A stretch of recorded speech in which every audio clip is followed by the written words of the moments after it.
I'm awake. Are you? I wonder how many miles I've fallen.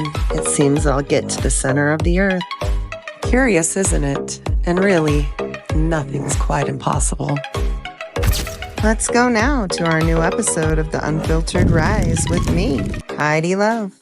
Hello, everyone, and welcome to another episode of the Unfiltered Rise with me, Heidi Love. And today I have a reoccurring guest back with me. Actually, a friend, I would say, because we have a great time just chopping it up. It's Tophur from Biocharisma, and he is here to talk to me about a couple things that you'll be interested in, especially if you've thought the weather's a little weird in Utah right now. So, how you doing, Tophur? I'm doing great. We've actually had our first day of winter happen yesterday. It's like winter hasn't even been here. No So winter here. like Yep. to get the cold weather. I got the wood fire, going really heavy right now. I got all my wood chopped up, but like we've used like next to no wood this winter. It's been very unseasonably warm where we are in Missouri.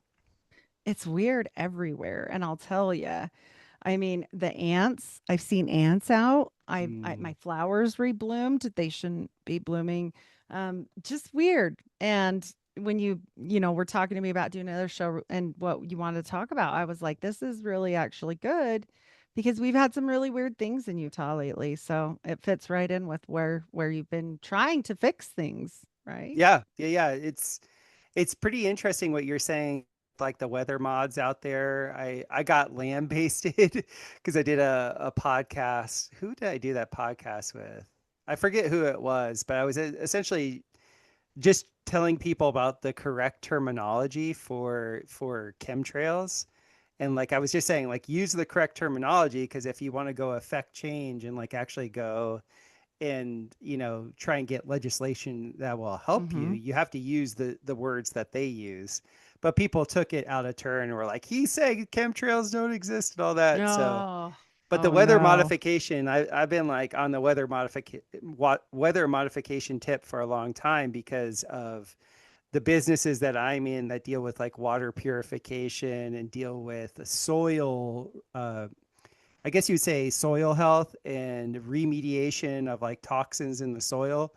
All these things with water and soil, it's like the four elements. You have to deal with the air above you, and I've been very aware of what they've been doing to modify the skies over the last 20 years or so. Actually, it was 1996, so it's 30 years now that I've been aware of how much the skies have been being modified. You're a crazy conspiracy theorist. That's not true. It was nuts though. Like I'm from South Yeah. Florida and I remember like I went to school up in Michigan and every time I'd come home to Florida, it was like hallelujah because everybody was sad. They had seasonal affect disorder in Michigan. And I'd come home from college on like spring break or whatever, and I was just like so happy to have my Florida sky. And in 1996, I came home for summer break, and I remember looking up at the sky, and it was totally different. And I was heartbroken. And so I Mhm. remember I was telling Jim Lee about this like years ago, and he's a fellow fire dragon, like born 1976. And like I was telling him about that, and he's like, "Oh, that's when they changed the jet fuels. Like that's when they actually put the barium, the strontium, they put all these different things in the jet fuel. So as the number of flights increased, our sky would become more and more positively ionized. Because when you have all these like little metal particulates floating around in the sky, it serves two functions. One ionizes the sky more, like so you can actually push the ionized materials, especially if you have arrays of let's just call them microwave emitters, which all the cell phone towers are. But then also the small particulates actually it creates something called condensation nuclei, which is like the very small part of a water droplet, so you can actually vary the size of water droplets. So I remember when I was a kid, and even in my early 20s, we used to get like these really heavy rains in South Florida. Like it was almost like watching like the third Matrix where the water drops were like Just they're the spraying pelting. spraying down on you. And as of late, for I haven't lived in Florida in a long time, but my friends that live there now, they said now it's just much more hazy And when it does rain, it doesn't rain like those big, massive thunderstorms like we used to get. It's more of like you just get more rain, like you just have like more cloudy days and more like, medium to soft rain. And talking to the people around here where I live now, I've only lived here in Missouri for 4 years. There's like next to no snow. Like they remember the temperatures being somewhat similar, but the changing the particulate sizes of the condensation nuclei actually changes like how the water, how you'll see different levels of ice in the sky. And Mhm. so right now, like in this area of I guess you would call it the Midwest, there's been next to No, no you're in the snow. Garden of Eden, Yeah. don't you know? Yeah, it's true. I remember my first Mormon friends telling me about that back in the day, and I thought they were nuts until my first permaculture design course. Our instructor, he was leaving Costa Rica to come up to the Ozarks to actually build the ark. He was going to be designing like, we didn't know who he was. And I'm not allowed to say his name, but like he was like a big time, I guess you would say, um, calorie producer. And he was hired by a three-letter agency to essentially build the ark, like where the spooks would always be able to get food through the tunnel system of the Ozark. So I had no idea what the Ozarks even was back then, and now I can kind of see why moving here, like why you would want to have your main food storage here. Oh yeah, there's a lot of Mormons out, I assume, in your area, and a lot of Mormon headquartery type situation for Yeah, sure. north of here apparently was like the Mormon Central, like up I forget what county it was, like Lancaster County or something like that. Jackson County is supposed to be where the Yeah. second coming is going to be. So Yeah, I'm south of that. I'm essentially northern Arkansas, so I get to avoid all that noise. you think, you think maybe you'll be safe. Who knows? Mark's safe from the Mormons today. But Right. all of this stuff really is relevant. And when you were talking to me about this, I thought, you know what? The air here with the Northern Lights, first of all, we're going Right. to talk about that. Secondly, Utah operates the world's largest remote control cloud seeding program as of 2026. This started, and they're one of the few that have even signed up for this. So they have 185 ground based control generator active systems across the state to release silver iodide into winter storm clouds to encourage ice and crystal formation and snowfall. However, here we see over the years since 1980, we are averaging a 9 degrees warmer winter and less snowfall and less water and low pressure, all of these Hmm. things. And we live in this state where I was explaining, especially in northern Utah, we live in a quite inversion system due to the mountains. Right. And then, we're in a valley, so creating a bowl and it locks it in, especially if we don't get that snow. That's Hmm. what's happening right now. It's somewhat And like Denver, right? Mm. Denver's kind of in a Very bowl. much. Yeah. Yes. Yeah. Hmm. Worse because of the mountains are so big here. And I've seen some weird phenomena. Like I've been seeing like straight the moon out a lot when it shouldn't be. And I've been seeing, on the east side with the mountains where it's not supposed to be, a lot of almost like a sunset in the east. And Hmm. and not taking away from the west. They're both. It's very strange. But it makes sense with all this NWO business, I'm pretty Yeah. sure. Yeah, yeah. I was like kind of trained up by a military general that was living down in Panama. He kind of got me into like looking into Agenda 2030.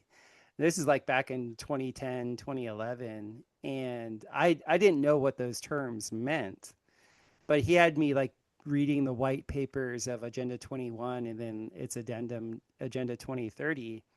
And one of the things that was kind of striking to me at first was how they categorized humans, and they categorized us as biofilters. And so them spraying all these aerosols in the sky, these high altitude atmosphere, those aerosols, like to them, they're just like, oh, you're supposed to be a filtrate or a filter for this filtrate. And then it kind of reminded me of the whole thing that they did with fluoride in the toothpaste, right? Like they're like, oh, we'll just use the humans to go ahead and be the filter of this fluoride, right? And oh, there's this secondary benefit that they just become stupid and malleable. So it worked. Oh, it, no. so it's very obvious, like whoever's running, Davos, whoever's running the New World Order, like the actual center, the locus of it, you and I were talking off air. I was like, whenever I see the word global, I know it's not in our best interest. Like I know it's actually anti-human. And so whenever there's a global initiative, you could have states like Utah, Tennessee, Florida. You could have all these states saying we're implementing such and such, and they'll try and implement it.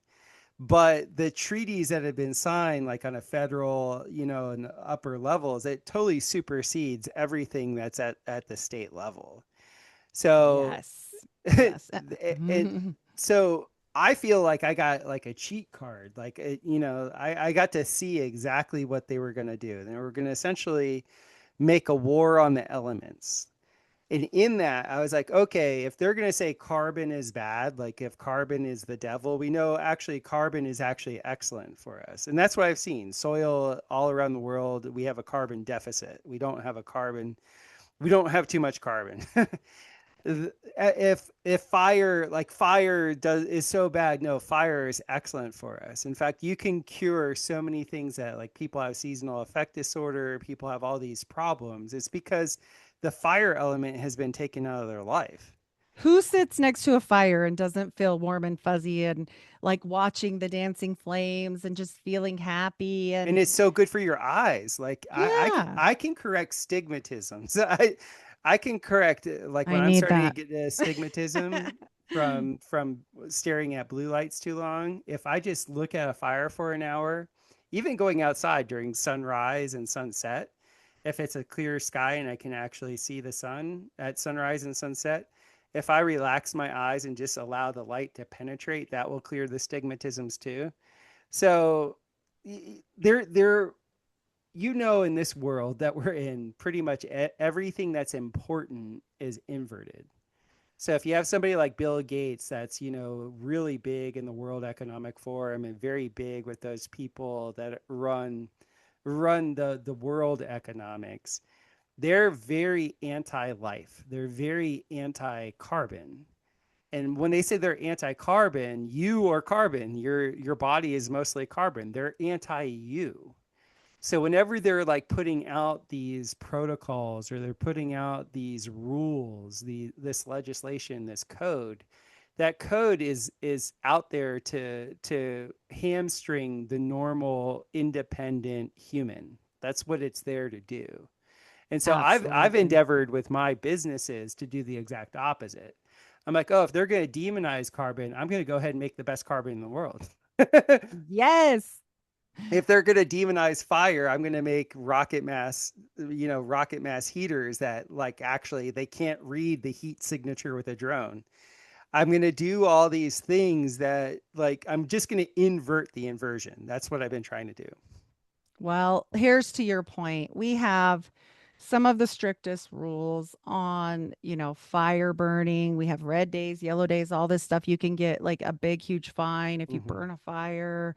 Wood burning stoves are becoming, kind of obsolete because of this, that people just can't use them because they outlaw this stuff, and give us days that you can use it, and it's not very many. Meanwhile, the refineries don't have any shutdown, and I'm not against fracking or refineries. I'm just saying, like, we as people, we have to have things too, not just companies. And so, but we have this going on. We have all these emission rules and et cetera, all the changeover to the battery powered everything. And meanwhile, we're in the worst mess I think I've ever seen. Yesterday, when I would walk out my door, the fog was so thick, and we don't get really fog here. It was this thick soup of pollution. and they admitted it. They said yesterday on the new, like on the little flip news, Google News stuff, whatever, when you open it, that Utah has one of the worst air qualities in America. And that is obscene to me, you know? Yeah. And it's not because everybody has wood fire in their houses, since they're limiting that. I saw More the same control. I saw the Hmm. same thing in central Belgium. Like I feel like I have like also a little cheat code because I lived in other areas of the world where, pretty much what the United States is experiencing now, they've been already implementing in these other countries. And so like one, like the arms thing, like people having weaponry to defend themselves, like in other countries, that's like a non-existent thing unless you have like a big knife. Or like the thing with fire, like I was amazed in Belgium because Belgium's cold.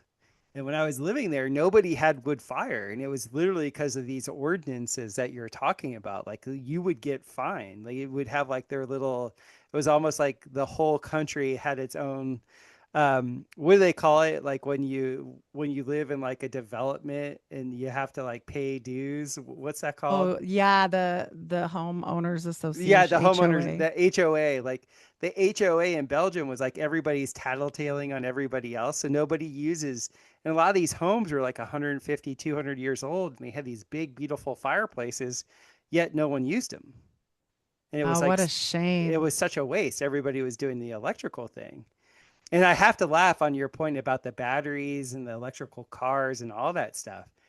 I am always educating people on energy density, because somebody who I build, quote unquote, I don't use this word, but this is the word that the government would label my buildings. They would say this is a sustainable building, right? Well, how do they measure sustainability? They use it with something called embodied energy, right? So if a building takes a lot of embodied energy to build, it better last a long time. Something isn't sustainable if it takes a lot of energy to create and lasts a very short duration of time. Well, guys, there's nothing like anybody who has ever done any type of solar work. And I've done a ton of solar work, meaning having to go in, check solar systems, make sure that the batteries were charging and discharging correctly and everything like that. There is nothing more unsustainable in the world than battery technology. and And how big is the waste from the windmills? My husband works at the copper mine, mhm, owned by the queen. Well, she's dead now, so I guess the king. And that's also curious, but whatever. We'll skip the part where Great Britain took over every mine in Utah, i.e. Howard Hughes, and go to the part where he talks about these rules, like they couldn't even turn on their trucks to get warm. Like they're freezing up there because they have a no idle law, like all these weird laws, and yet he says when things go bad up there for like solar or like the wind stuff, he said you ought to see how big the waste is. It's huge, Heidi. He's like yeah. you would die. Like, and so Well, they're just this is amazing that you bring up those big wind turbines and all the rest of it. Where I lived in Central America, they had a wind turbine. Essentially, it got they're globally in fun. Wyoming. They're in Wyoming. It got globally funded.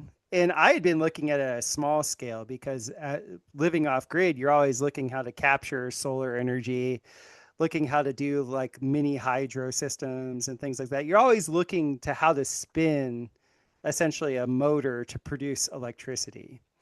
And when you look at like little windmills, they're absolutely the lowest amount of energy return. So I was thinking, oh, these big ones that they're putting up, they must be much more efficient. And you come to find that they're not. They never, speaking about the embodied energy thing, they never recoup the amount of energy that it costs to actually build the thing in the entire life cycle of it pulling electricity from the wind. And the shame of it was in Costa Rica, where they placed them, it was along the Talamanca mountain range, was like one of the areas where they put a bunch of them.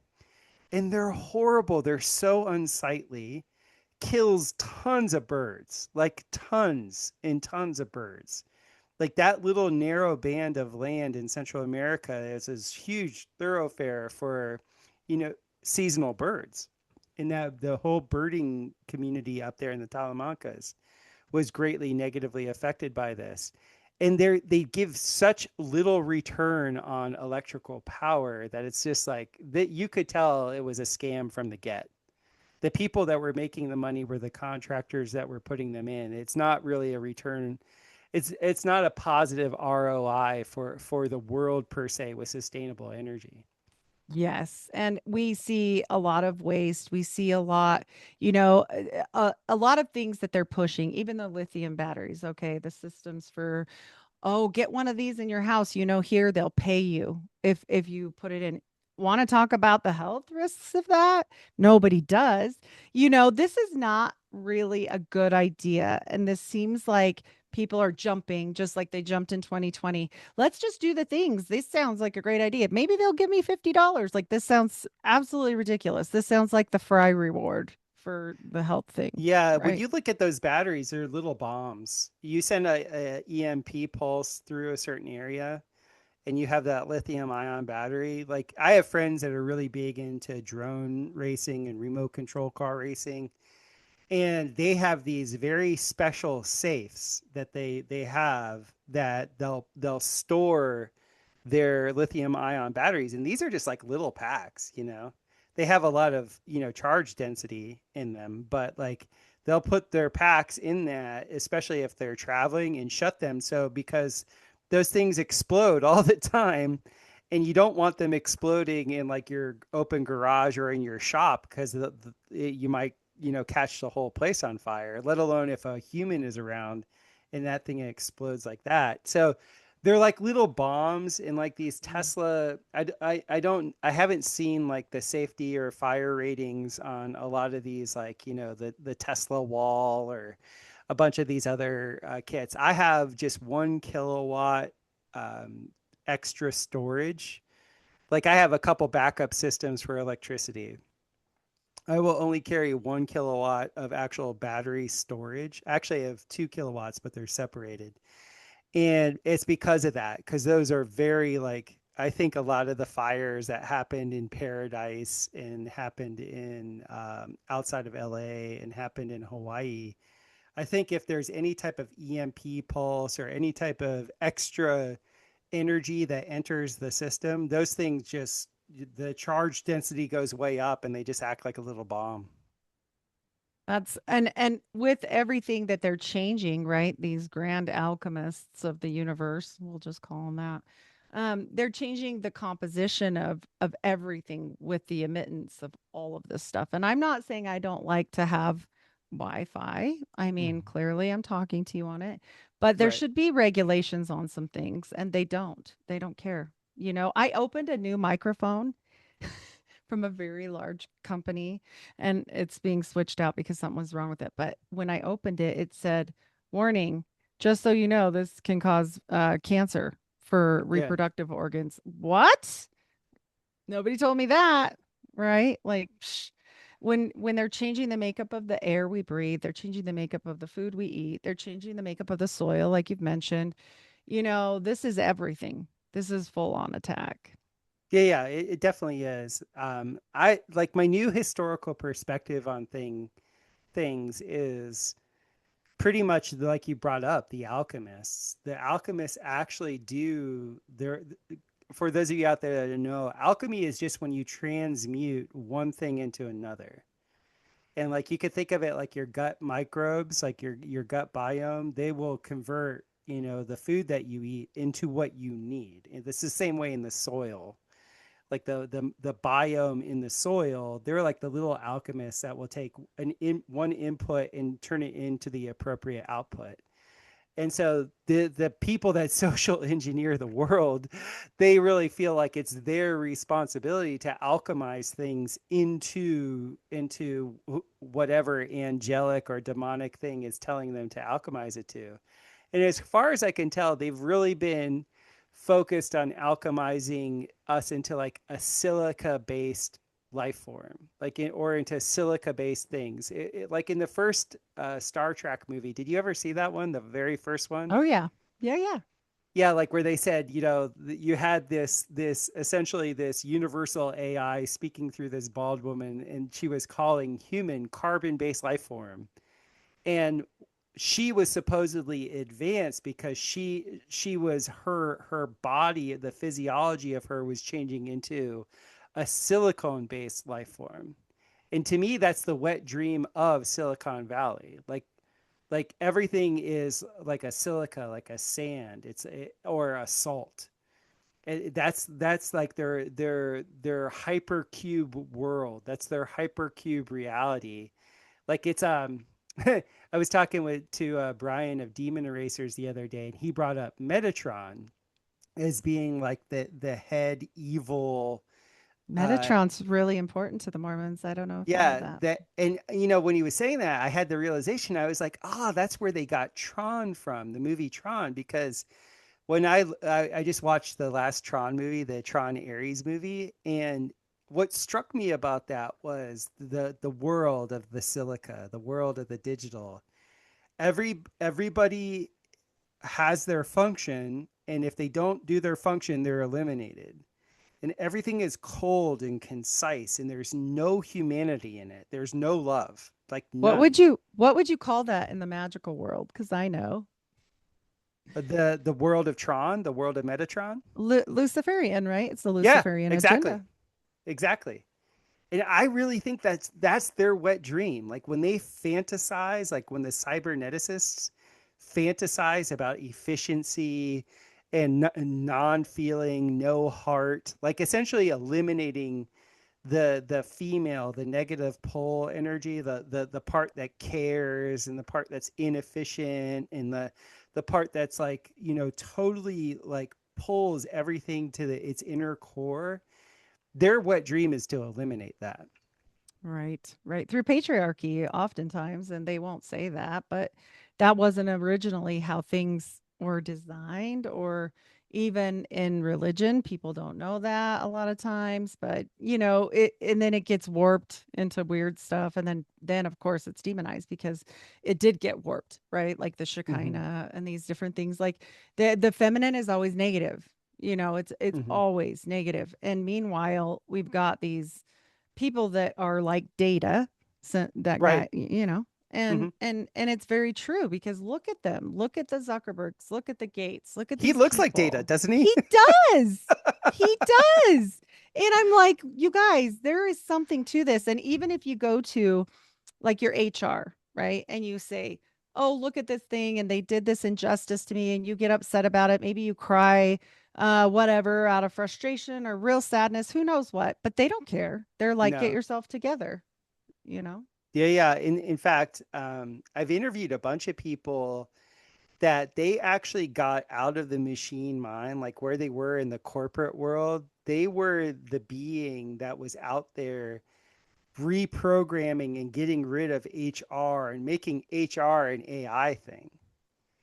And we see that now, like to this day. Like I will always give shout outs to companies that where I use their product, and I can actually call them and actually have a person, like a real person that can listen, not just have like some data mining entity that's just there, that's just not listening. It's just like, oh, I heard a word, I react to that word.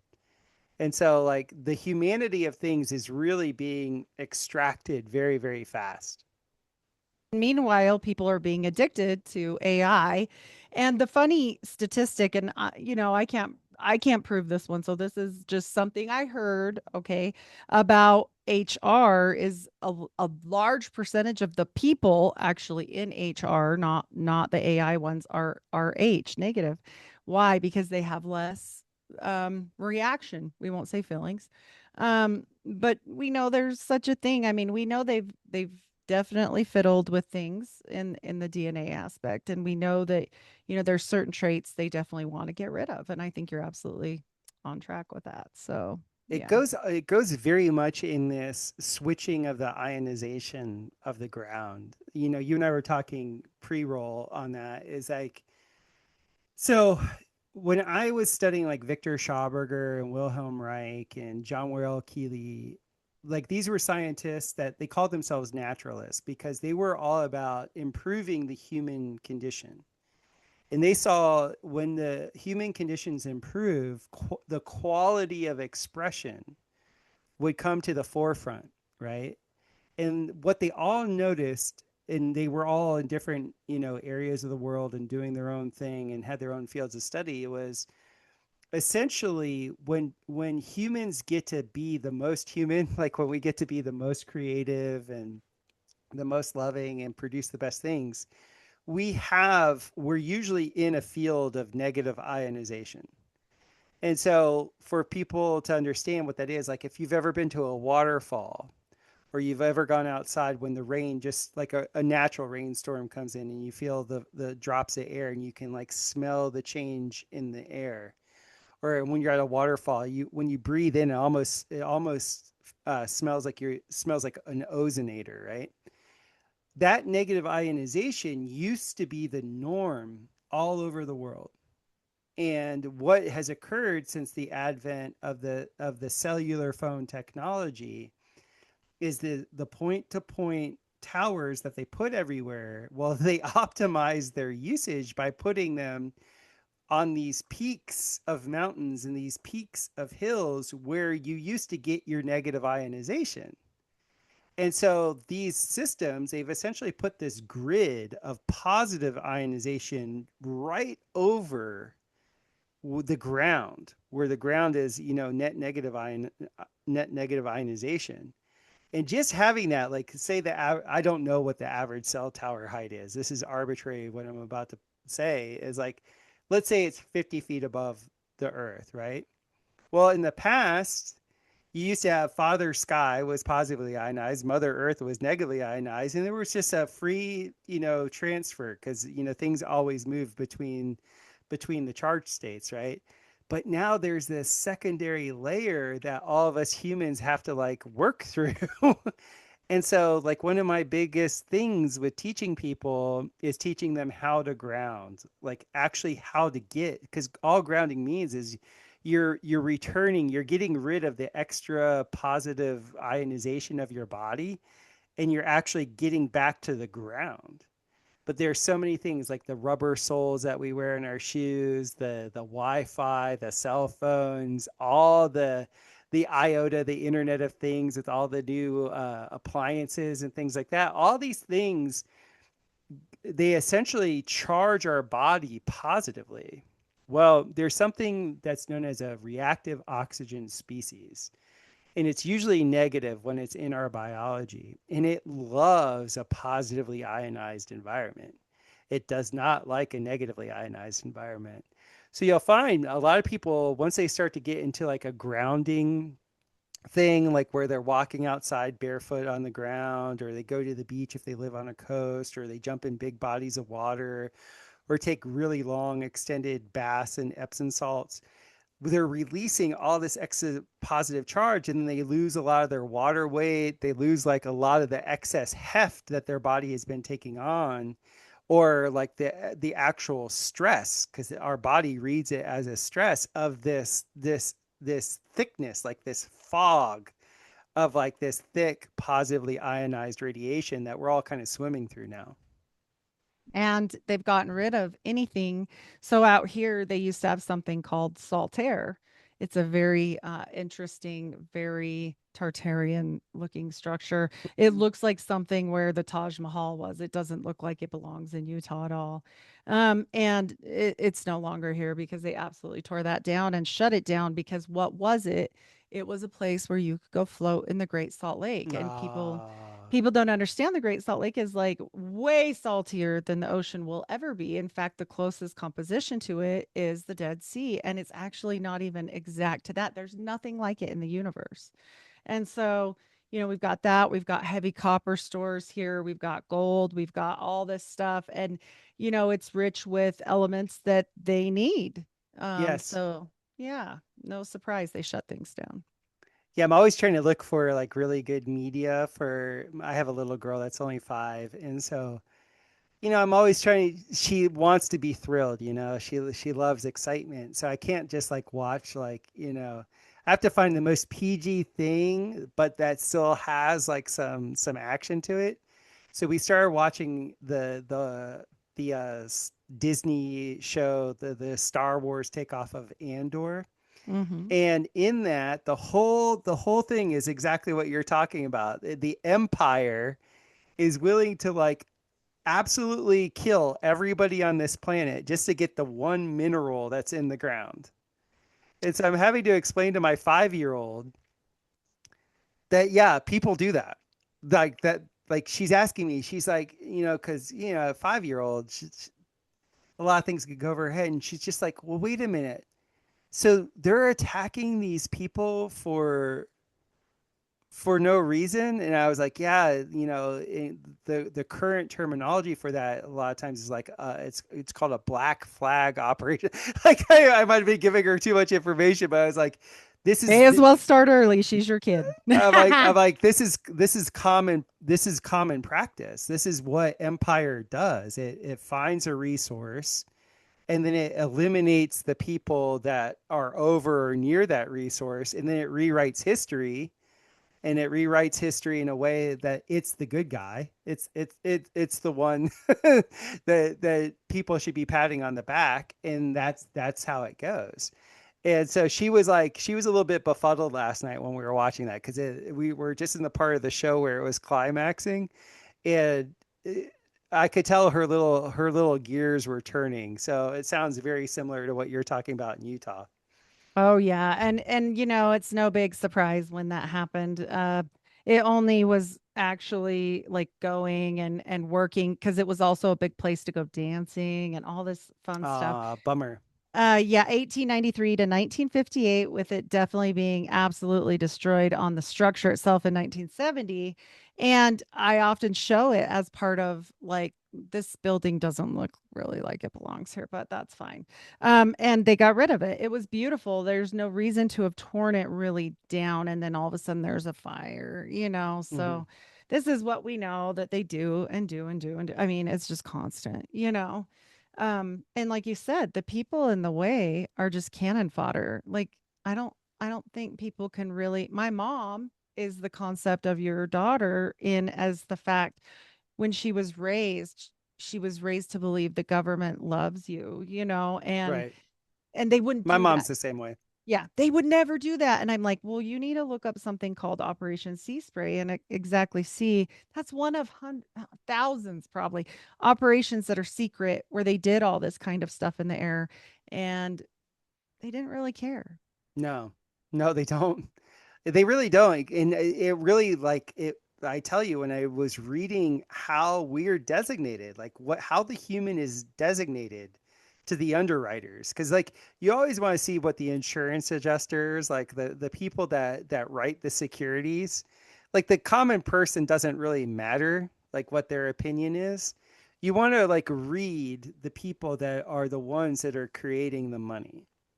And so that was kind of cool to see that the way those people saw you and me was that you and I are just a biofilter. That's what we are. Like we like from a natural capital perspective, that's the way we serve our function. And Yep. that's how cold it is. So like Well, so it's when hard to people comprehend. Yeah, unless you're because completely. it's all like, I mean, you talk about this all the time on your podcast. It's almost like it's a non-human way of looking at human. Well, they look at us like you don't care about the spider that you killed today if you had one in your house or the Hmm. ants because they're just ants and but that ant has a family and I'm not saying I don't have spiders in my house. I don't like it either, but it's just the way we have to look at it, right? If something is a pest, which Right. I'm sorry, it's kind of what we are because, they believe we've been genetically modified with monkey DNA. This is not a joke, people. This is like serious. If you go back to all of Blavatsky's work and it goes further back than her, but we'll just put it there, okay? And our blood typing and all this stuff, like they only value so many of us, really. Hmm. Yeah. And so Yeah, sad.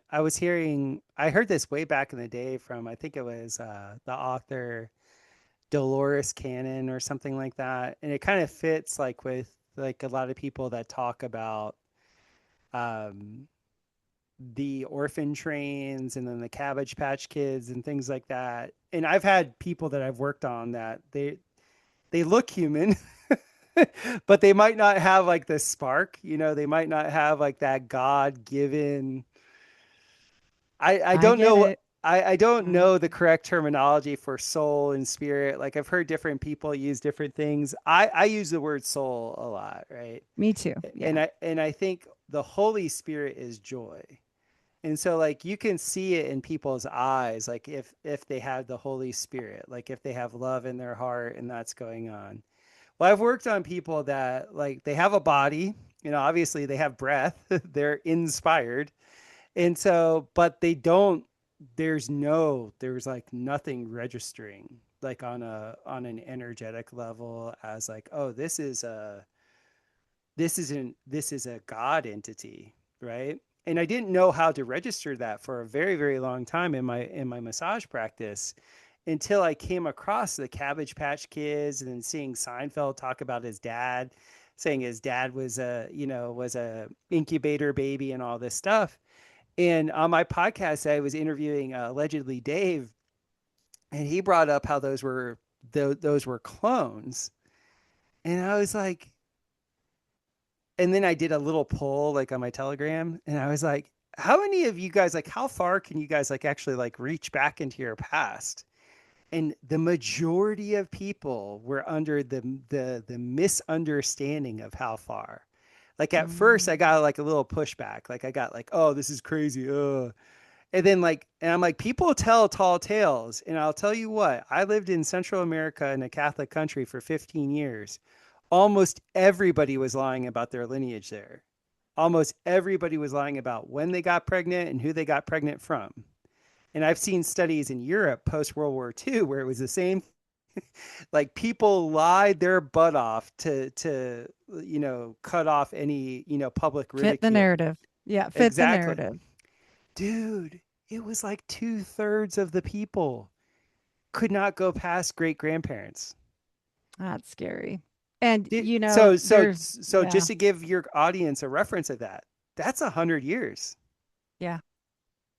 That's And this is absolutely why we have the point where, okay, we've got all this lineage, and if you can go back to the Mayflower and first families, what do? They build secret societies. that's right. And why are they important? This says lower hand on the screen. Is it I know, because I I? saw that. It said something about raising hand. I don't know what it's doing, but That's so weird. I'm Yeah, like, I don't know. I think you and Okay. I resonate too, not only because we came in like around the same time, but also because I have in my family lineage, I was told by my grandmother that we had Knights Templar. Like my Mm-hmm. her great great grandfather was Knights Templar, and I had Yes. no idea what Knights Templar even meant, right? And so, like looking into it, and I don't know who to believe about Knights Templar. I have no like I've never been directly contacted by Knights Templar. I don't know what any of that stuff means, but Have you watched Robert Seffer at all? I've probably listened to. He's a God, I'm getting all these grand notifications. rabbit hole. He's a grand rabbit hole at finding what went away. But Okay. I don't, I will tell you my stuff when I talk about certain things lately. Oh, the AI is getting in there and kind of A buffering. little Yeah, bit. yeah. With Sefer, I've heard a couple podcasts of his. I'm not aware of him talking about that specific subject matter. He just barely released one not too long ago. He's back and he barely did one on that. But the Mormons will tell you they are from the lineage of Mary And she had Jesus's baby, Mary Magdalene, and he talked all about it. And then they did his DNA as of recently. And I'm going to be doing a whole show on this, but this was actually paid for. They went to like all the family functions and collected their DNA and did this whole big study on him to prove he was this R1B1 lineage. And that's because it's either Irish or Italian, like these first Aryan families, right? This Aryan population movement. And it's a lot different than the Columbus story that we know. And this is why the Great White Brotherhood is important. Hmm. This is, the whole story there. And the thing is these families that know that if you go back to the Mayflower, because I just talked to David Livingstone, I mean, Joseph Smith had 7 family members out of 100 on that boat. And Wow. just say it. The Rosicrucians had a movement behind a lot of this. Yes, they brought the porch Mayflower guys too, because we have to have them because they cover the real tracks of what you're doing, right? You can't everybody that's I've ever interviewed that's like a Mason, that's like, all we did was eat dinner. Like, I don't know what your problem is. Or, magicians that are like, we just, that stuff's not real, but it's in your mind, right? Like, there's a lot of ways that people can't connect in. And I think part of it is what you're talking about is this soul, possibly this soul factor. And I think 2020 was a big grab. I really do. I think it was to test us, those of us that didn't test before, and these societies like the FLDS were taken down at that time for some scandals, which I'm pretty sure are true, but I'm just saying they were taken down because they have their babies out of hospitals, they live off grid, and they don't register with the government. I find that very interesting. That's. Yeah, that's always seems to be the big no-no. You see the countries that are under attack kind of have that same MO. And So, they don't want to go to the petrodollar, right, right? right. So, It's so bananas. hey, at least these guys are consistent, right? Well, if nothing else, and then you look backward, tell your people, one day in the discourses, because I've done a lot on the Cabbage Babies, I've done a bunch of shows. And the thing is every time I go backward, especially in Mormon genealogy, you'll find that like some of the first settlers that were Mormon, their sons go on to be these big important people in what? In genetics, Right. and actually, like horrible studies. Like, you think the Nazis were the only ones, people? Hmm. No. No, no. Orson Hyde's son was one of them, and he was one of the top of the church. So, I've been a firm believer before I even came across like the Cabbage Patch or the clones or any of that stuff. Like in just watching politics through the years, I was like, oh, you only make it to the world stage if you have a doppelganger.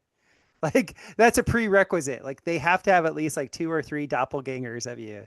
There was a Richard Dreyfuss movie done in like the late 80s or early 90s. It was called like Paraguay Moon or something like that. It was a movie I saw when I was a little kid. And that was the whole premise of the movie. It was sort of like Wag the Dog. They tell you exactly how they do it. Well, in that movie, they literally had an actor, a famous actor in Hollywood, come and play the dictator after the dictator died.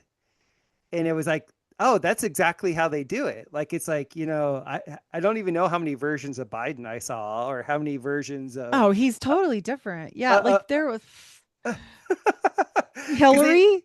What? yeah, She's like yeah. shorter, Oh, taller. dude, the Hillary ones were amazing. Like, there were so many of these guys that you're just like Trump is a big one too. Is like because he's been in my consciousness since like Home Alone in like 1990. Me so too.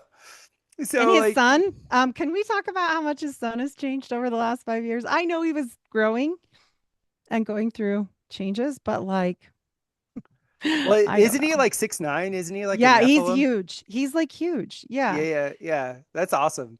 I So mean, like and I doesn't his wife look, I mean, she's Russian, and like, I'm sorry, I don't think that family line, I think they know exactly where that family line went that they took off the planet with, there's too much. It's just very strange. If you know the story about Anastasia, you know what I'm talking about, you yeah, yeah. guys. And I just know that, like, look at the stuff with Clinton when they went into Iraq. What did they do? They went to a museum. What the hell are you doing? So this goes back to so check this out, Heidi. I haven't had a chance to share this with you. So Dave and I were like spitballing during our little podcast, and he's like, so Tophur, do you know where in the world they took the stuff from the Iraqi Museum of Antiquities? And I was like, no, where? He's like, they took it to the Ukraine. Flash forward 20 years. Okay, so that was 2003. 2023, we have the Ukraine conflict. What area of the world had the largest amount of orphanages? Wow. Ta-da! And then Wow. I think you've had Doc Brown on, right? You've Yeah. had Yeah. Mm-hmm. So I read his book last year. It was the best book I read last year. I love Doc Brown, like how he breaks down the Epic of Esau. Well, for those of you out there that haven't read his book, he has a theory that the person that Esau fights in the Bible was actually Gilgamesh. So he thinks Gilgamesh was in the Bible. What's the name that Esau fights? I'm forgetting what it is. But anyway, Doc Brown's theory is that so the fight that essentially brings him to his brother and like let's like here I'll give you my birthright.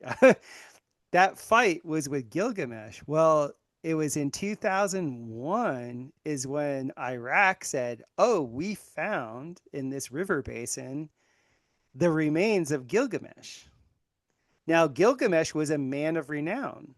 He was a He became. He became. he became a man, and he was a Gibberim. And the Gibberim were like the engineered, badasses of that day, right? So the theory is, and this is only theory, none of us can prove any of this. It's just fun to speculate. Is that they took the genetics, the United States, the world got wind of this.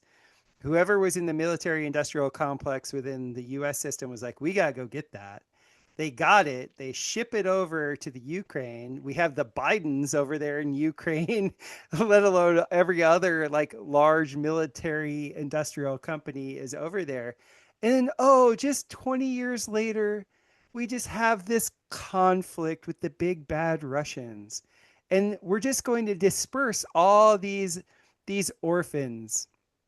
They had 2 million. Dave told me this. He's like, they had 2 million orphans enter the system. And I'm like, dude, like, my background is more into like architecture and building and things like that. When you look at all these old orphanages, you just watch any old M. Night Shyamalan movie where they'll show like he'll be in Philadelphia and they'll show the asylums or the orphanages.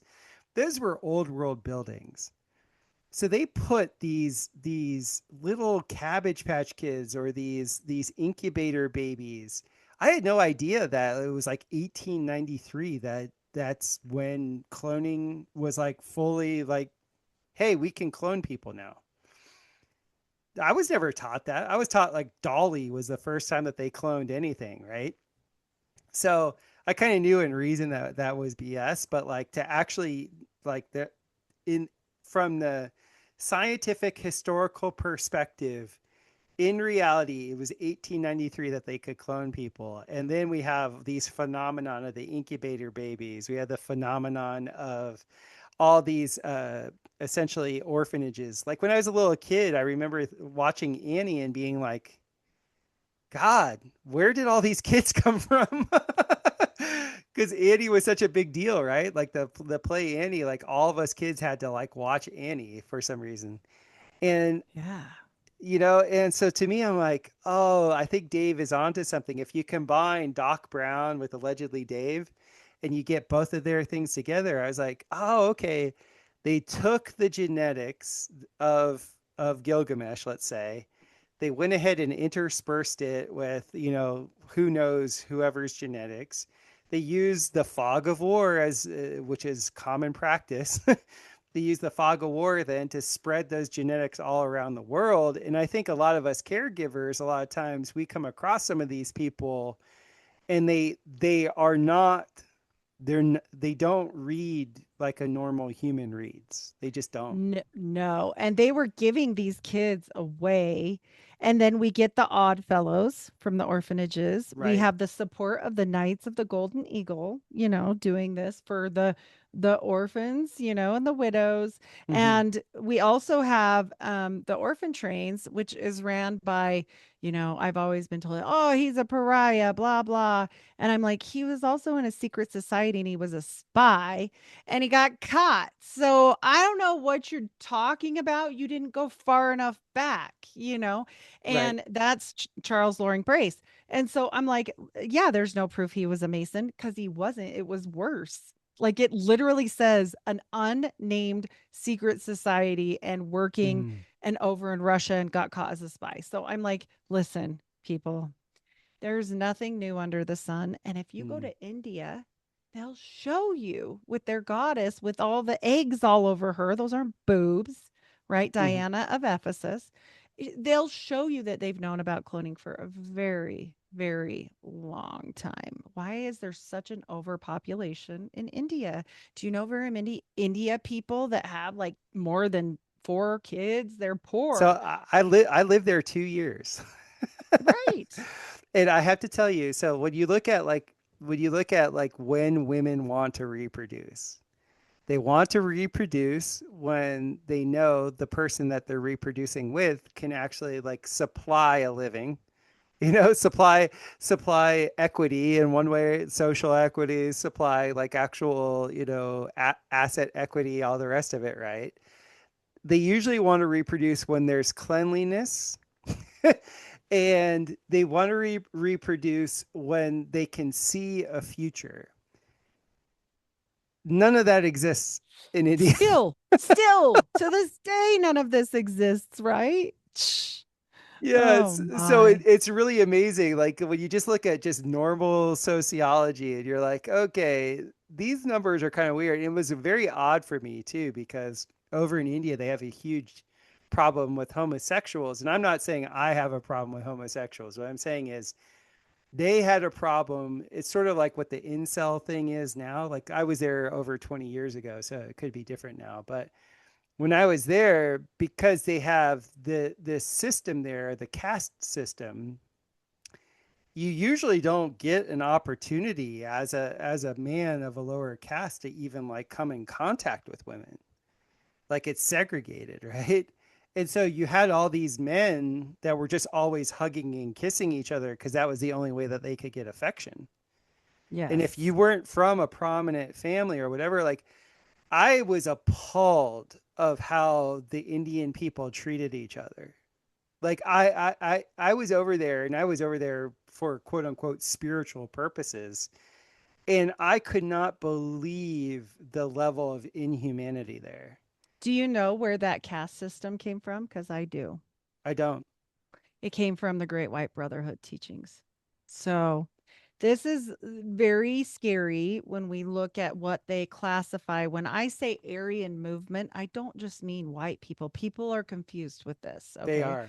It's not that. There's Eskimos are part of the Aryan clan. Asians are part of there. There Hmm. it's not what people think, right? We get back to the sons of Japheth and Ham and all these things and it's this is what it is. And to your point about India, before we move forward because this is important I feel is that they only had in the 1900s on average of 5 children but huge infant mortality rates. So Yes. they wouldn't survive. So where the hell are all these kids coming from? Right? Like they're all dying according to AI, according to Hmm. actual studies, like not AI. And you can see this in this movement. And that's why it's so important when we study old gods with a small g, we have to look at all of these things and we have to Yeah. look at, what is happening in context for that area for these things. And people don't want to because it's spooky or weird. That's just the truth. Yeah. So, Yeah. No, it's I was very disheartened because I was sold on India being like this spiritual mecca. And within a month, I was like, this is bullshit.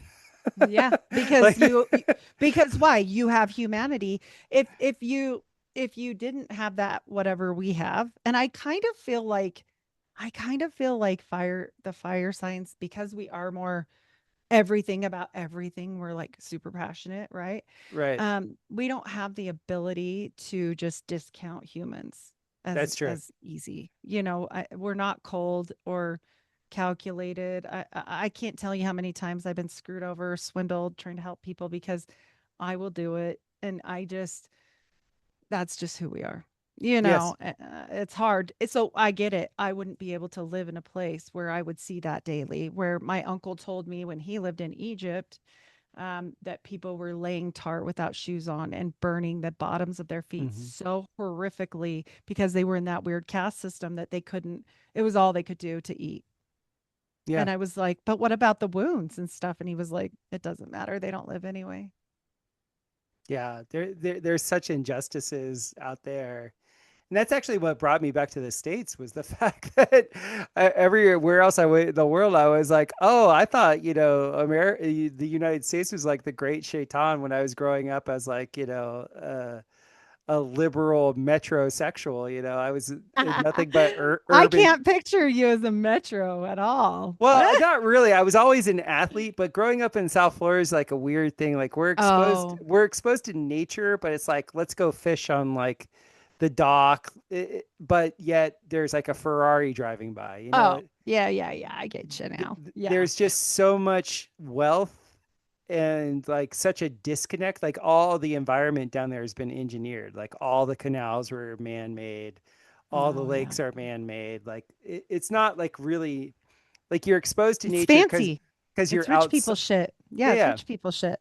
but even not the rich people shit. Like people, I, so much of the world makes sense to me now, and it didn't make sense to me when I was a kid because I remember like where my family lived. There's this thing called the intercoastal, and they're like, yeah, the intercoastal goes all the way from the southern tip of Florida all the way up to Maryland, and I'm like, and, Huh. and I was like, and they're like, yeah, there's this barrier island on the outside. And then like, yeah, the Army Corps of Engineers dug this and engineered this. And I'm like, and I knew like I knew people that did like seawall work and things like that. And just the amount of work it took to move like a little bit of muck out of a canal is like out of this world. And I was like, how could they be fighting wars and like where was the money? Like even as like a little What kid, was the equipment, right? Like, what scuba and suit I'm did you like, have, bro? and I'm like, and it didn't make any sense to me. And now, like with all the advent of like, oh my God, we're just squatting on the remains of a former civilization. Now it makes a lot of sense. But like South Florida is very engineered. Like I lived on a canal that was like 100% straight. And like we would literally, when those little laser pointers first started coming out, like my friends and I, we would laser point like Morse code to each other.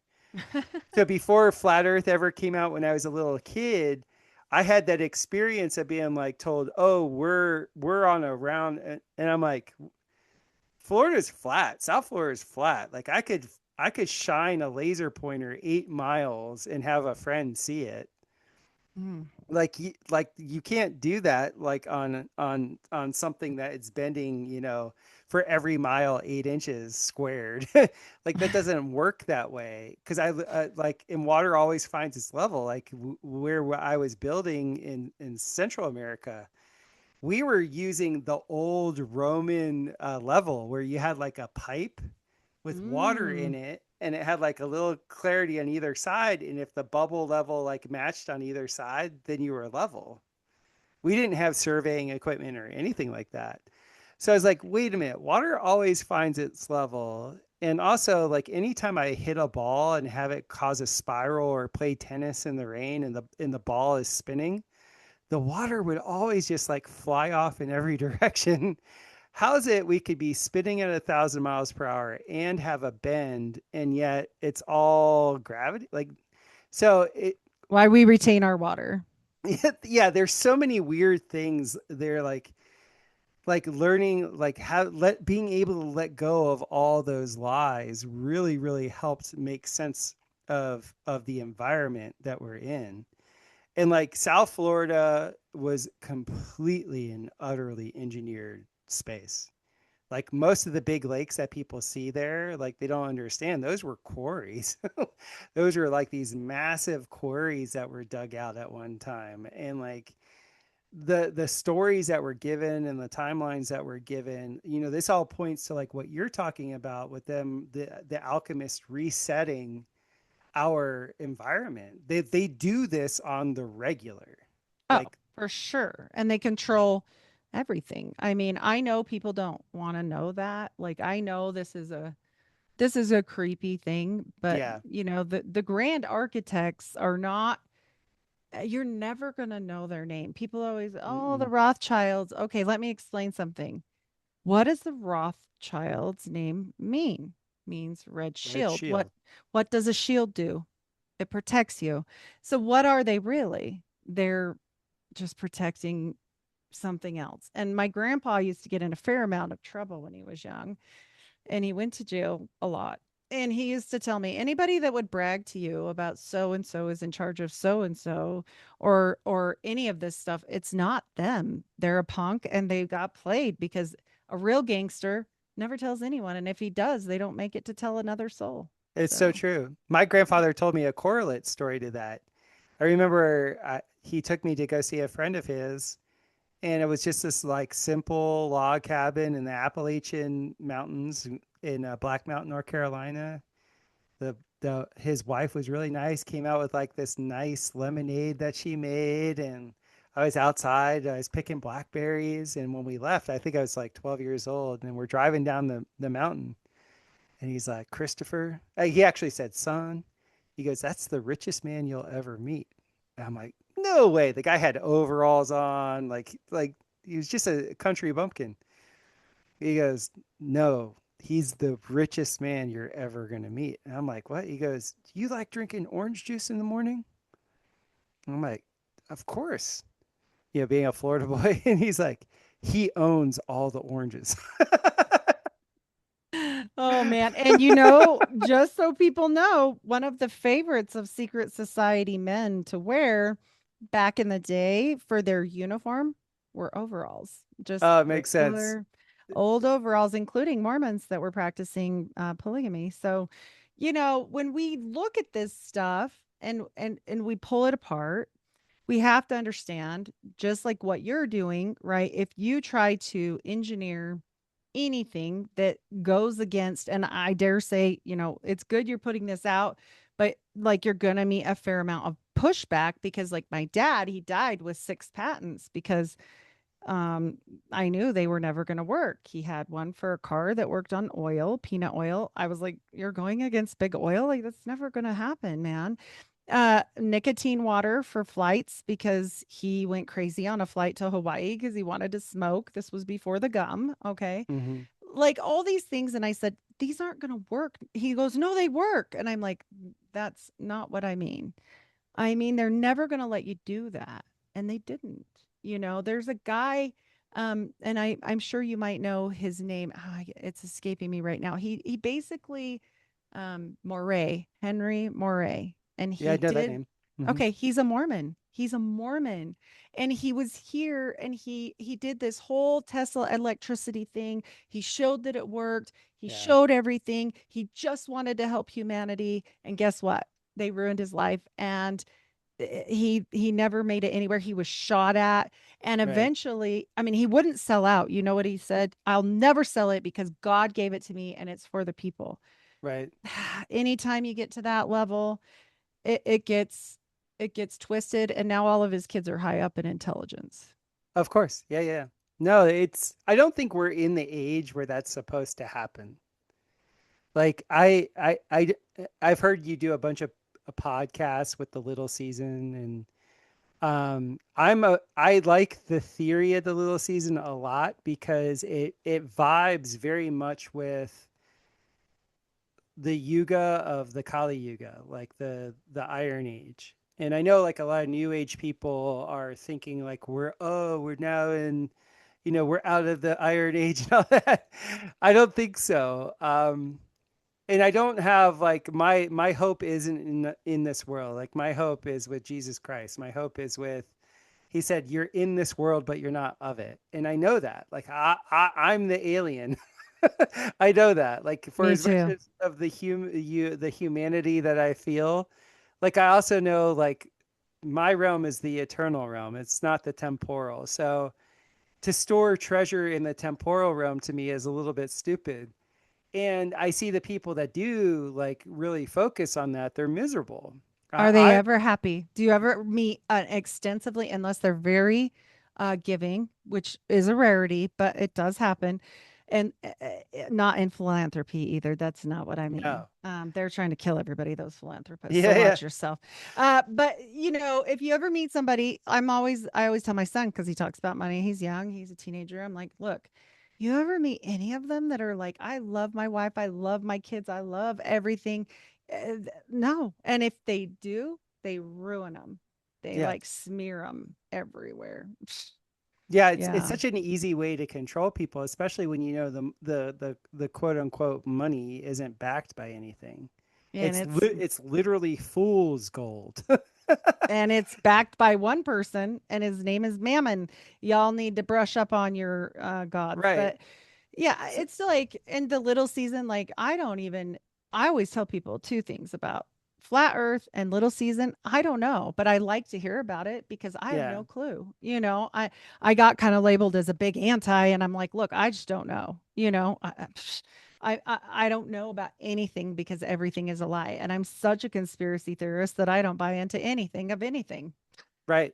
Right, right. Well, so that's why I kind of lean on my Ayurvedic roots with the Kali Yuga, is because in the Kali Yuga, before the little season even came into my consciousness, I read about the Kali Yuga and then read it from like the Hindu texts. Like they were like the way the Kali Yuga ends, they say that it's essentially everything is gamified.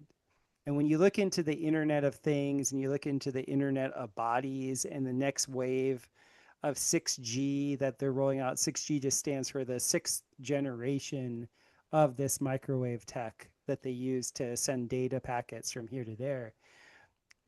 What they're doing is the new sign of nature, the new signature is our biometrics. And so in the past, let's say 100 years ago, for you to have a security made, you needed somebody's sign of nature, because that was to actually show your will, because you're made in the image and likeness of God, is the power, that is the energy that gives the security its value. So people who had more willpower, their signature meant more and they could securitize more debt. Let's say that way. Well, the social conditioning that we've had, especially the last 50 years, is that your biology is your sign of nature, not your willpower. And you know this very well because of the field that you're in. Well, when you shift that, like we're now there. Like most people, when I was coming up, like, I was always chasing the girls because I was a young heterosexual man that had like, I liked the girls, right? If that wasn't going on, I wasn't talking to people about their sexuality. Like we didn't do that.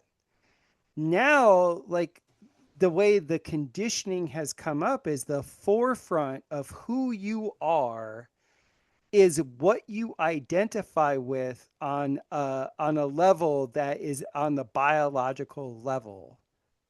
And And so are they all manipulating it? And they are. exactly. And so all this conditioning is to have you separate your sign of nature from your willpower. Your sign of Yes. nature is now your biology. Well, this sounds exactly like what they were talking about in the Kali Yuga. All the stock market is, all the currency markets are, it's just gambling for rich people, right? So what they're doing in the Kali Yuga, they said the Kali Yuga is marked by everything being gamified.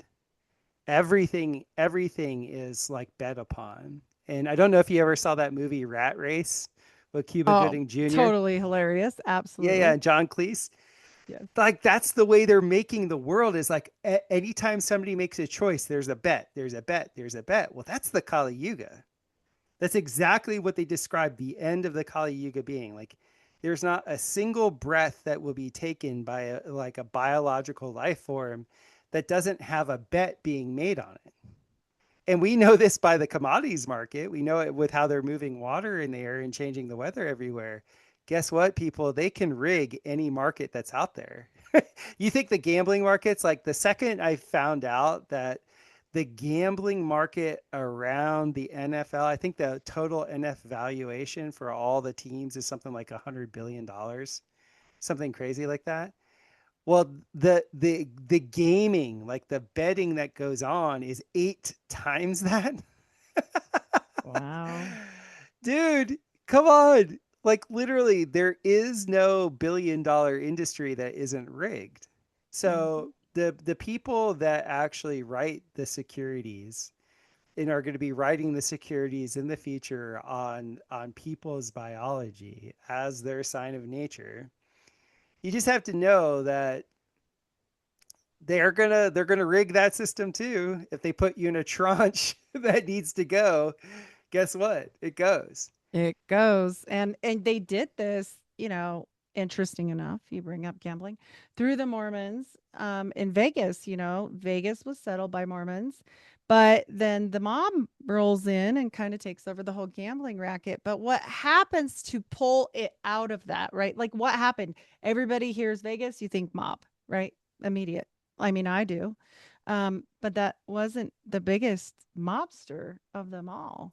The banksters moved Mhm. in and it was all legitimized and corporatized through who? Right. The Mormons. And the Mormons had a partner in that.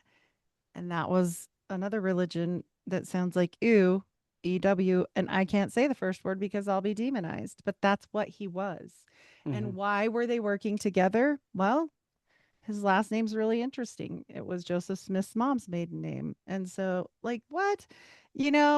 I'm just saying these people that we have forgotten, like Joseph Smith's mom's brothers who founded Pontiac, Michigan, and, Mactown, Illinois, and all these places and all these people matter and they've been forgotten. And meanwhile, they're the nicest people ever. So they slide under the radar and they're not the only one. The NWO is made up all religion is corrupt, like horribly, because Hmm. they've been given absolute power and they work together. And that is what's forming these grand masters of the universe. And I know people think that's crazy, but look around you. Do you think anybody with a normal soul created any of this shit? No. I don't. These are Mm-mm. angels, and this is fallen angel technology stuff, not the person, the information, right? and Right. and they count on these people and they want yes ma'ams and yes sirs because they want you to be militant, because if nothing else that I've read, angels are very militant. Now the only problem with Hmm. that is too bad they're not the angels but they're the fallen angels and we get into a mess. Yeah, I've loved how you brought that up. And when I first heard you say that, that really rang a chord with me because that goes all the way back to the very first sin. The first sin was heavenly. The first sin was pride. And you had Lucifer or whatever that angel, whatever you want to call it. I don't, I only know what I've read. But let's just say that being that was the the the prom king of heaven. And he's now having to take a back seat to this lowly human that's made out of dirt. And like, but look at me. Like he was literally like, I'm but so look at me. great. Yeah, what? No. And the thing was they don't have free will. They don't. Like like they're locked into their function. And as far as I can tell, that's the number one thing that I've seen in living men and women is that they have spontaneity still. The people that don't have a soul, or let's just say their soul has been, buffered a lot, they lack spontaneity. Yes. They And they lack creativity. they lack Creativity. because what I've seen, like I tell people, like I think genius is the spontaneous touch of God. So it's not IQ based. Like genius is like almost like an epiphany. It's given to you. And the thing is you can see it's unpredictable. Like, and that's where a lot of like people who identify as being a genius, they end up the older they get being like more and more aloof, is because they're trying to grasp for the genius, thinking that they were the source of the epiphany or they were the source of the information. What do they call that too? It's sad. Nietzsche went into it. It's divine madness. Yeah. Because you're like, wait a minute, because what occurs is if you become over identified with that, God's like, oh, there's pride. Bye-bye. I, And we see it in the community. How many times do you, not that we don't all research similar things at all. That's mhm. not what I mean. I mean, presentation or how something's delivered. I could tell you the same thing as somebody else on the internet that might think they're a genius. And it can be completely different. And they'll say, well, you copied me and you're better at it. Why? Right? Like, no, that's just, it is just who you are. Right? Yeah, Like there's you work at your something. craft. I gotta tell Yeah. you, I've been listening to you now, what, 3 years? You really work at your craft. Like you get better and better. That's another trait I've seen with us 76ers is that we actually work at our craft. Like another one of us, I don't know if you know him, is Jim Lee. I've brought him up earlier. No. Yeah, he runs climateviewer.org Oh, and cool. and like in my peer group where we're all like, within a year of each other, we have that thing where we're constantly working at what we're doing to get better. Yes. And that might Or be it's an accident, right? Like people will say, well, how do you come up with whatever you're going to talk about, right? Other than Mormons, because clearly. And I'm like, oh, I'll just be interested in it. And I just want to learn right. because that's what I want to do. And same with you. Like, you Hmm. don't stay in one realm. I mean, yes, No, this stuff is important to you, your biochar, your buildings, everything that you work super hard at. And I know that because I've interviewed you multiple times. I've listened to your podcast. Like, but we've had podcasts where we don't talk about any of that stuff, right? Like, right. we don't. And it's still great. Yeah. Because people could tell when you're selling them. Like at least like when I feel it's part of like my contrarian being is like what I know somebody is trying to sell me something in an indirect way, I hate it. So I Mhm. don't do that to other people. Right. You're just presenting like this is what it is. This is what I did for me. And if you want to try it out, cool. And if you don't, great. Like that's fine. But we at least need to present it because if Right. we didn't do like, okay, if nobody ever marketed the light bulb, where would we be? Like, I don't know. We've And got to get there. I bring up this stuff because I literally live it. Like I have 4 companies and like I live those things. Like I've been doing deep tissue myofascial release for 27 years. I've been building domes for 20 years. I've been making biochar for 15 years. I've been podcasting now for close to 10 years. Like these things I've been doing because like I love them. Like today, I Hmm. put this little short out on YouTube where like I went ahead and I found on Marketplace, I found this egg shape. It's like an outdoor fireplace, and I'm going to use that to make an outdoor bathtub that is I'll call it a thermosiphon, but essentially where I can sit outside, look at the sky, look at the stars, and have this hot water from a wood fire and just love life. Well, I've been doing that. I did that at my house in Costa Rica. That's how I heated my hot water in my bathtub in Costa Rica. I think one of my first videos I ever put on Instagram was that like I am that guy. Like I literally do that stuff. Like I love that stuff. And You're so not a shill on what you're doing. Like you're doing no, it. I'm a shill for big carbon now. Well, but you're using it. I mean, you're doing it. Like, I guess Yes. that's my whole thing is, with people that I bring on or sponsors or anything. And, I've even yet to ever have a sponsor, but I'm not against it. I think people read me wrong there. I would just have to know, I would have to use it or believe in it or whatever the thing is. And that's why you're here because Right. I'm like, yes, the science behind this is sound. I have looked this up myself. I was telling you about, the biochar that they are literally working on here in Utah, like right now. And so no, this isn't like that. It's not way out there. Like it's really not, this is Right. happening right now. So, I mean, it's like, okay, it's just like when they very first started chemtrail talk. We were crazy, Yes. right?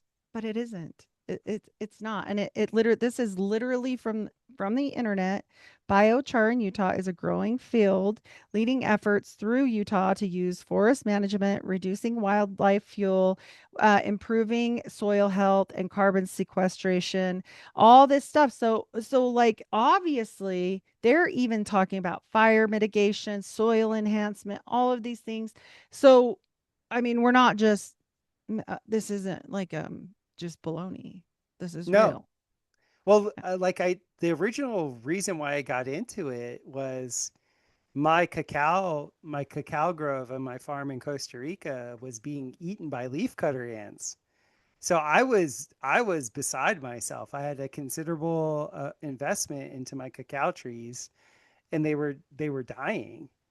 And I was, essentially uh, ride sharing with this permaculture expert, and I flat out was telling him, my problems, and he's like, "Oh, you should look into terra preta, which is biochar." And this was a guy that had the Midas touch. Like everything he told me was like gold. So I went ahead and looked into it, and I went ahead and just changed one of my rocket stoves to be able to make it. And in like very short order, my trees were never eaten by leafcutter ants again. And so for me, I was just like, this is like a miracle.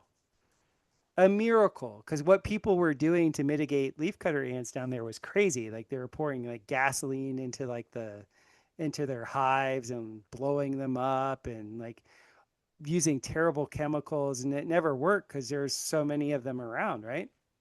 And I didn't want to do that. So just by making the soil healthy, at the root balls of my cacao, mitigated the problem. And I was already into wood fire stuff. Like I was already, my house was pretty much, I mean, I literally lived off grid. I had an electrical line from my neighbor's house. For any of you out there that know, it was just a number 6 wire from my neighbor's house down to my house. That was the only electric I had, which isn't like having electric at all to like the modern North American. And like I had heated water through my rocket mass heaters. I had my outdoor, it's called a summer kitchen, outdoor under my porch. I did everything with wood fire. And I was like, oh, this is just natural. I can just make the biochar and stuff like that. And I thought I could make these reactors and people would be like the DIY thing, like I was like, oh, I'll just make the biochar myself. Nobody wanted the reactors. They just wanted the biochar. So I've been doing that since 2010. Like that, I've been in it for a minute, and so I've seen it in tropical applications. I've seen it in probably in like 6 different climate zones now. I've seen how well it works and what you can use it for. And I just ended up moving back to the United States during the whole COVID thing, and like I moved to an area where there's so much extra wood pulp and wood cuttings from the timber industry here that I can actually I can, it's called a carbon fix, where you fix that carbon through heat so it doesn't degrade. And I was like, oh, this is just the perfect environment for that, because I can take somebody else's waste and then convert that waste into something that is like will do work in the soil it will outlive us. Like they say 10,000 years. I don't know how to prove 10,000 years, but the carbon is stable carbon. It keeps its negative ionization forever. And then like learning all the ancillary benefits from it and all the different things you can use it for. Like I've used it in concrete. It helps concrete cure. I've used it for so many different things. Paint, right? For paint, Paint. yeah, for EMF mitigation. That's a huge thing. The EMF mitigation is a big one because, as we were talking about earlier, with all the positive ionization that's going on, our bodies aren't supposed to be positively ionized. And so I have clients that literally they've painted their room. Your room is a cube. It has 6 sides. They'll paint the room. They'll put 3 coats of this biochar paint on, and they'll have like E windows, which means it has silver iodide in the pane of the glass, either that or a film of silver iodide on it, and that blocks the EMF from coming through the window. And if they do that, and the wall is actually grounded, and I think that's why they got rid of lead paint. There was the big scaring, like, oh, lead Oh paint. yeah. Mm-hmm. No, I think in the past we had a much more ionized environment, but I think in the past it was negatively ionized. And that's why all the old tech worked so well, the Antiquitech. I think now it's positively ionized because, as we've already stated, the alchemists are trying to make us into, silica-based life forms.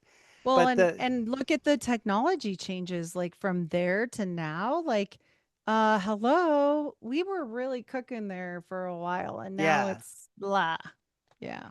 yeah, definitely. So with all that, like, you can have an EMF free sleeping space. I always try and tell people, if you're not able to ground, like if you're not able to get out and like get your feet in the ground for an hour, or you're not able to take like a Epsom salt bath and like a big metal tub or something like that that's grounded, you need to totally have no Wi-Fi or cell phone frequencies in your bedroom. You need to be able to sleep in a completely and utterly grounded state where your body can recuperate. Because as a body practitioner, the biggest problem I see with people is their adrenal fatigue, and it's because they never hit rest.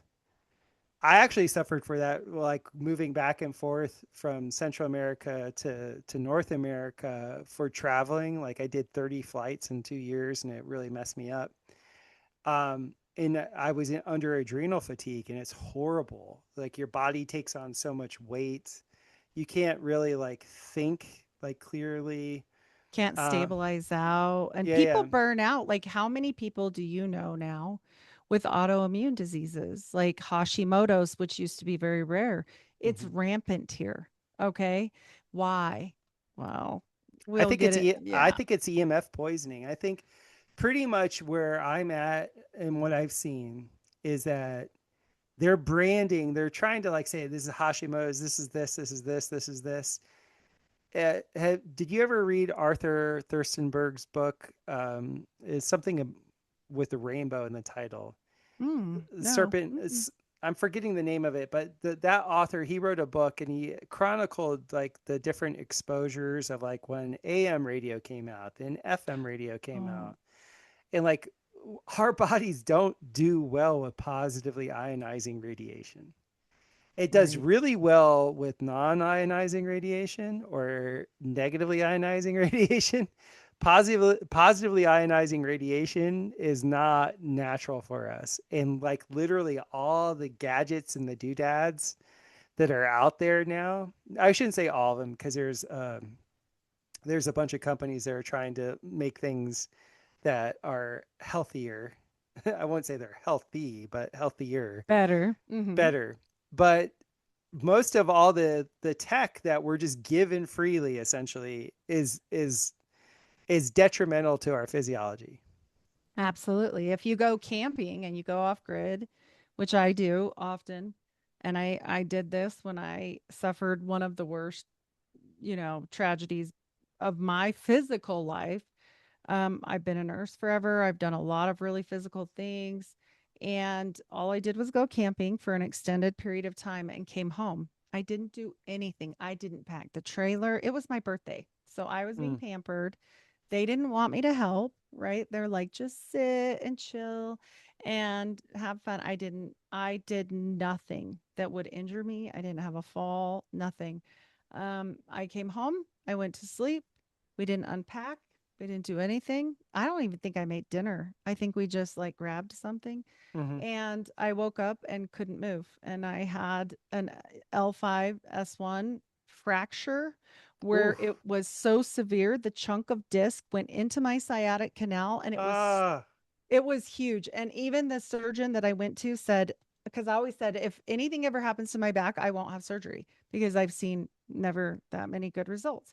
And he said, you don't have an option. You're going to be dragging your foot in about 3 hours. And he was right. It was blocking all the nerve conduction to my leg, Oof. and they had to get it off. And he was Mm. older in his practice, over 25 years, and said he'd never removed a fragment that big off of anybody. So, why did that happen? Right? I have a really good mattress in my trailer. We were sleeping next to the river. Like it was just so good. And we came home. We still have a really good mattress at home too, but we got hit with all of that, right? Like after 8 days of nothing, I think it hit me all at once and my body just went, no, mm-mm. Hmm. I didn't do anything. And to this day, I have no cool story about it. I'm like, yeah, that's just what happened, you know? I Um, think a lot. I've seen this a lot with my patients or my clients that go on vacation. Is when their body relaxes to a certain extent, like when you get to a certain level, everything moves, right? If you're always tense and you're like holding it and you're in an environment that makes you tense, especially with women, because I teach this a lot from a physiological perspective. In polarity therapy, women are a net negative charge. I mean, negative just means you receive at a very, very deep level. And that's how you're able to like, be the womb of life. It was like you receive the energy, you fully internalize it, and then, boom, it fertilizes Create. the egg and create. Mm-hmm. So this is the prototypical yin energy. And you have that real motherly, like real feminine energy. And that, guess where that line is in the body? That's exactly where you're talking about. It's Mm. L5S1. And so you probably got into such a relaxed state that finally all the stress, all the external things that you'd been like, essentially callous to, had the ability to collapse into that point. 100% because that was when I was going through something really hard emotionally and what I was doing while they were doing the fun things cuz I don't because I don't want to get hurt because I have like a past history of things, right? So I'm making lunches or whatever, but I wasn't. I was scripture studying and journaling like the most I'd Mm, ever done alone in the woods, like this beautiful by the river, like it was amazing, you mm-hmm, know? And it was like one of the most influential times, but also like obviously, I mean, it turned into one of the worst times of my life because my surgery did not go well. And I do feel like it was, I know people don't like to talk about this, but I feel like it was an attack on me. I do because it was at that time where I decided, well, I was prompted to do a podcast and I said no. I was like, I'm not doing that. That is insane. I don't know how to run my computer. I'm not into stuff like that. I don't know what you want me to do or who you want me to talk to. I have 3 friends and most of them don't like me. And I don't know who you want me to talk to or how to run this stupid thing. So whatever, it would never work. It won't work. I remember thinking that. mm-hmm, Um, but I let it go. It wasn't like it was destroying me or anything, but it was like, I was being led in a certain way and it was all wonderful. But then like it was nothing but very destructive after that for a huge period of time because that was also when I was absolutely done with the Mormon church. I mm-hmm. was absolutely rejuvenating my soul Right. and, absorbing motherhood. All my kids came, all of them, except my one daughter that doesn't uh, talk to me. So, but everybody else was there. And so Mm. this was like a beautiful time. And I ended up, the doctor didn't listen. He put something I'm extremely allergic to, surgical Uh, glue in my back. I ended up with osteomyelitis of my spinal cord Hmm. and I almost died. And I tried to tell him like 100 times, like, I am sick. Something is wrong. And he would not listen to me or give me antibiotics or anything. And I ended up with 4 more surgeries and a PICC line for months and months and months. I was deathly ill. Um, and when you're really gonna die, it kind of changes you. Mm, Definitely. yeah. So I would say it was very transformative, but extremely hard. Hmm. And I'm grateful for things that come to us, just like this has come to you for a very practical reason. That came to Right. me from a different reason. But we have to use our talents and stuff. Like when he comes back and he asks us what we did with our talents, Right. what will you say? Yeah. Yeah. Yeah, I think that's like the big, like, I mean, that's probably the biggest lesson is like, did you utilize the gifts that you were given? exactly. And for what reason? For your own purposes or for others? Because we take hits in this business. Yeah. This business isn't so much a business to those of us who have this isn't like my form of money making. People think you get paid for appearances and stuff. No. Oh, None of that. It's just your time and energy and creation that I like. And it costs money actually to do it because you have to, if you want to be good at it, you have to have tools. So that's okay. And research and all these things that we put our hearts and soul into, especially, I think those of us that are passionate. And I yeah. see that with you. And that's why I always love to talk with you because it's a very much a meeting of the souls. Definitely. Definitely. Yeah. I feel that too. Like a soul brother or something. I don't know. But That's right. maybe we're related. We could be. Ah. We could be. When you say your lineage, it made me think because they can actually like my which side is it? Is it the Perry side? I always forget. But last time I was in Massachusetts, we actually went to a house that was built. It was in Marshfield, Massachusetts, and it was 1635. So Wow. I was told as a little kid that we were on the second run after the Mayflower. We weren't on the Mayflower, but whoever came Second voyage. the Mhm. second. And so like we have my family lineage in Massachusetts all the way back to 1635. And then I married a Smith and Oh, her wow. her other line was Penn, as in like Oh, yeah. Pennsylvania. Like William Penn. Yeah, Mhm. yeah. Like she's So, like they're related to the Penns. uh, So I wasn't through the Smiths, but I am through the wives. And Huntington's is one of my names. Taylor, let's see what else. Morgan. Uh, all these, very old world type names, right? But if you're related to royalty at all, like the British crown, like I mean, he's my eighth great grandpa right now. So not like 10 times once removed, like that's a direct line. mhm. Which is weird for me because I never knew that. I knew people would say, "Oh, we're related to royalty," and I thought, "Yeah, right." Like I just remember thinking, "That's stupid. You guys are Mhm. weird. Why do you even care?" But it's a Stewart line. That's who I Yeah. I am. And so, One of my girlfriends in high school was a Stewart. well, and if you have Templar blood, the reason why I bring that up is highly likely, the Stewart line's important for the Templars. So, Yeah, and but what was really weird about her too was she came she was going to like an all Catholic school, and I was at like some camp that was like for leadership council or something, and like she zeroed me out. Like it was a really funny thing. Like it was like one of those things is like, whoa, like you have a very strong intention, young woman. well, some of us be like that. That's what my husband would say about me and him. But I have a thing for that red hair. I don't know. Something from I That's don't the know. you like the Nephies. You're into the Yeah. Nephilim. Well, I think I am. I've got green eyes and dirty blonde hair and my lineage is weird. So yeah, There probably. you go. There you go. But thank heavens we are the positive blood. And I do see some really differences there with my family that was RH negative versus Hmm. positive. And not to be like in a negative, they're not negative. I'm just saying like how we interact, right? Like it's different.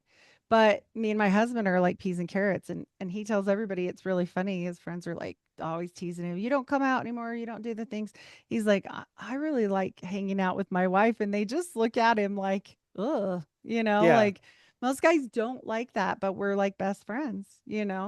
So Yeah, us Smiths and Gardeners, we get along right? extremely well. Like my wife's my best friend. We I we love that. we cut it up all the time. Like I literally was like, Yeah.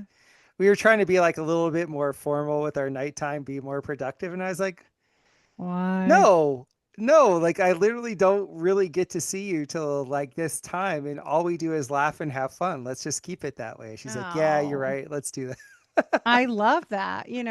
We relax and chill together and just hang out and like talk. And he's like, I'd much rather do that and be with our grandkids than go out with my friends. Like, that's just not where my priorities are anymore.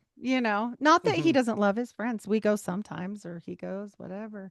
But like, if you gave him the option and it wouldn't hurt anyone's feelings, Right. he would be home. So, and I get that for sure. Like those of us that have that, I just feel like it's really important that we share with others if they are at an inability to see where we're going or see where we've been or see the big plan. We still have this heavy weight on our shoulders to help, right? Yeah. It's just education. That's all. It's not smarts or like it's not that. It's literally like in 2020 and before, I didn't know any of this stuff. I might have had Right. bad feelings about things, right? Like, oh, I feel this maybe isn't good or whatever. But clearly I was in a pretty Luciferian path at that point. I cared about my purse and the Kardashians and stupid stuff. And now my husband laughs. He's like, it's weird because like now all you care about is books. I'm like, I know. Like they're more money than the expensive Yeah. purses. I'm like, I know. But we don't, and there's something about holding a book for me. People always say, well, you could probably just get that online. And I'm like, I know. But it's just something about a real book to me, right? No, the real books mean a lot. When I have my book published, I'm going to go to a publishing house that binds in real leather and Yes. does the whole thing I love because that. we'll see in 50 years, like once, the Metatron takes over all the AI and everything is being modified in real time, Ugh. people are really going to want to have the analog information. Well, there's a reason why they named it Kindle, like Right. kindling, right? They Absolutely. can erase it at the drop of a hat. And I know we're coming to a close here. So I just want to push for people to read more. I think your Definitely. scriptures are really important. Whether you believe in God or not, you might want to read them. Yeah. um, Seriously. just saying. There are some Uh, good lessons there. yeah. Well, and there's information there that tells you about what's coming. And I think it's coming for you, whether you believe in God or not, you And I know? love that point you make, and you make that very, very well. I learned this a long time ago. It's all well and good what you believe. You need to learn what the people that are writing the legislation, the people that are writing the social engineering, you need to know what they think about. Right. Because you will never understand anything until you understand the spells that they are writing. The Right. magicians don't play fair. I'm sorry. They do You know, not.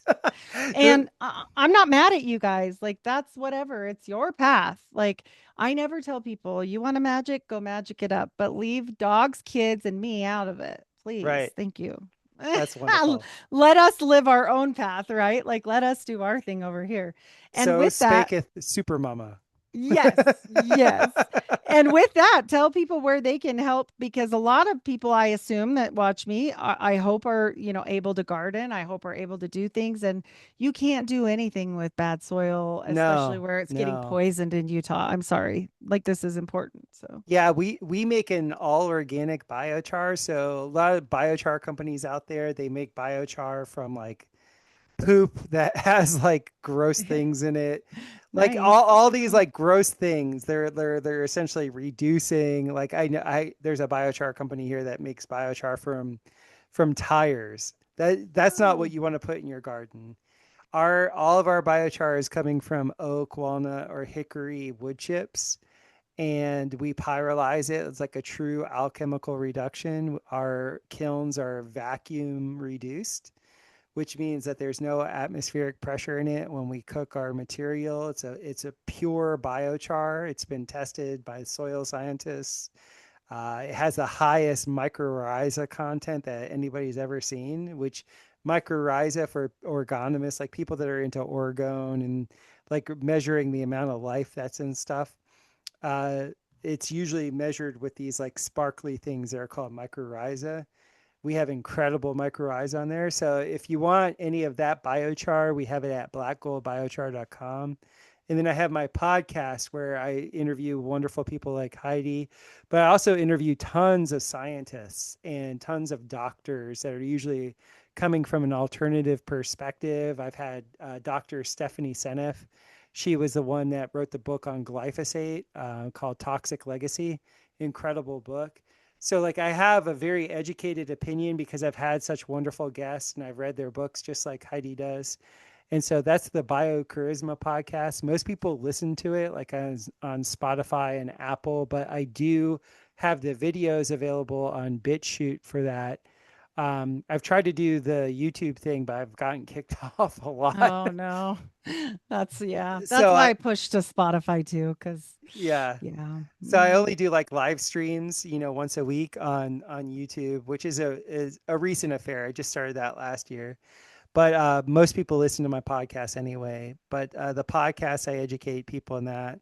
And then like if people are in the Ozarks area and want, construction, like dome construction, I have my construction company's Coral Domes. And I have a website that's sort of it's an old school website that's a clearinghouse for everything, that we're actually updating everything. Like I'm going to have like biocharisma.tv that's going to have all my media and stuff like that. But the old website that has some of my building projects on it is tophurhq.com. I'm trying to get most people to go to my most recent website because that's like the most professionally done. And that's the blackgoldbiochar.com. Awesome. Well, I will be putting links in the show notes and making sure that people can find that with a click because, that's the best thing to do when you talk to somebody Yeah. is make sure it's a real link and not a dead link. Boop. So Yes. I will make sure that happens for Tophur because really this is important. And especially if you're growing things and growing seasons coming up, if we ever get through winter, I don't know because winter didn't start. So Right. if you guys go check that out, and if you're in his area, check out all of that stuff he's talking about with the domes. We did another show together about that. It was awesome. Mhm. And check out his podcast. I think it's really great. I think he has Awesome. an open mind and great guests. So check it out, you guys. So thanks again. Thank you so much, Tophur. Heidi. It's always amazing. Thank you. Yeah. Bye. Bye-bye.